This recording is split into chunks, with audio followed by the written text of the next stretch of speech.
Scanning a photograph in Photoshop. Let's do it.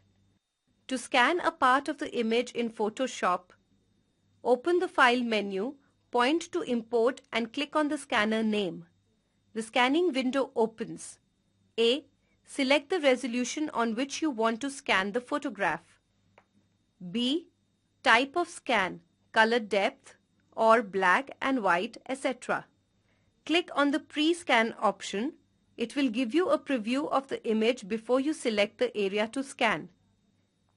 Using the boundary box, select the area to scan. Click on the Start button to start the scanning process. The selected area will get scanned and will be open as a file in Photoshop. Saving a file. Let's do it. To save a file, open the File menu and click on the Save option. The Save As dialog box will open.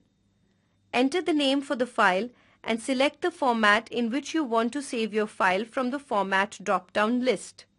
Click on the Save button. Your file will be saved as per the options selected. Saving for the web and devices. Let's do it.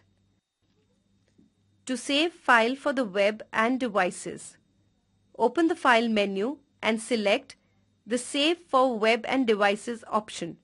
The Save for Web and Devices dialog box will open. From the Settings drop-down list, select the appropriate predefined format for the picture. Also select the quality setting, low, medium, high, and maximum. Enable the progressive option if you want an image that displays progressively in a web browser. Click on the Save button when done. The file will be saved in the selected format and in a much smaller file size that will be displayed faster on a web page.